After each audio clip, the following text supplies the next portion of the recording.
Bonjour.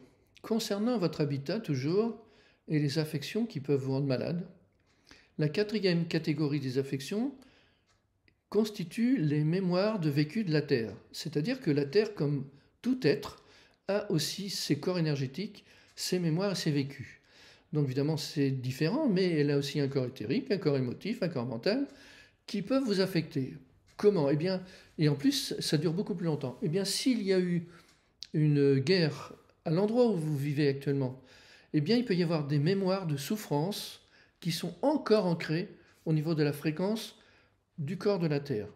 Ces mémoires de souffrance, vous allez les ressentir sans les comprendre, donc vous avez les assimiler, penser que c'est vous, que c'est ceci, que c'est cela, alors qu'il s'agit d'une mémoire du corps énergétique de la Terre qui se trouve là où vous habitez. Donc évidemment, les mémoires de torture, et les mémoires de guerre, c'est pas ce qui manque, hein. Sachant que quand ça perdurait, eh bien, ça crée une sorte de programme. Comme pour l'être humain, quand il fait du vélo régulièrement, il se crée un programme au niveau du corps causal qui fait qu'il sait faire du vélo. Eh bien là, c'est pareil. Le programme se mémorise et ça perdure dans le temps. Donc si par exemple il y a eu des guerres de religion là où vous habitez, eh bien les gens ont eu peur. Ils ont eu peur longtemps.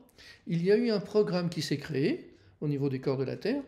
Et tous les gens, que ce soit vous, que ce soit autour de vous, eh bien, sans le savoir, vous avez peur d'être envahi. Alors que bien sûr, il y a moins de danger. Mais vous avez peur de nouveau. Peur que si quelqu'un vient dans votre commune, eh bien, vous avez peur. Peur de l'inconnu. Cette peur d'être envahi perdure sur le lieu, et que vous soyez conscient ou pas conscient, eh bien, ça demeure. Donc, il y a des mémoires au niveau des corps de la Terre. Mais le corps de la Terre, c'est aussi vie aussi. Donc il y a aussi des blessures.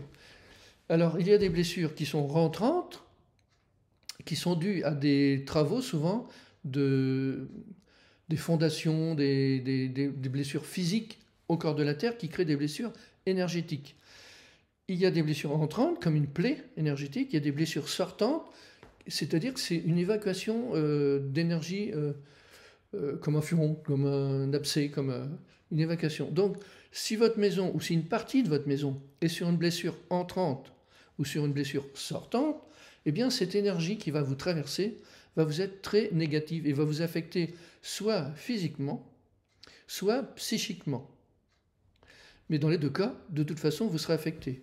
Alors là encore, l'harmonisation du lieu est importante, c'est ce que nous faisons en chirothérapie, mais nous ne faisons pas que, comme en géobiologie, dans d'autres secteurs, nous ne faisons pas que ce qui est physique, c'est-à-dire électrique, etc.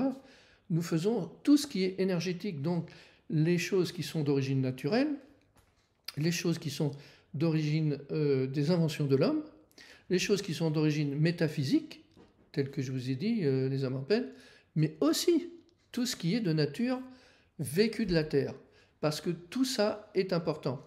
Si vous avez fait tout le premier, mais que vous habitez dans une plaie énergétique de la Terre, vous serez affecté en permanence sans comprendre. Ce n'est pas vos médecins qui vont vous expliquer parce qu'ils ne sont pas au courant du tout.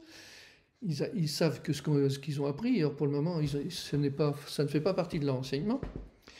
Et donc vous êtes affecté. C'est pour ça que donc il faut comprendre. Et puis après, si vous êtes concerné, faire nettoyer ou nettoyer vous-même, de manière à ce que votre habitat soit sain et que vous puissiez ainsi être en bonne santé. Merci.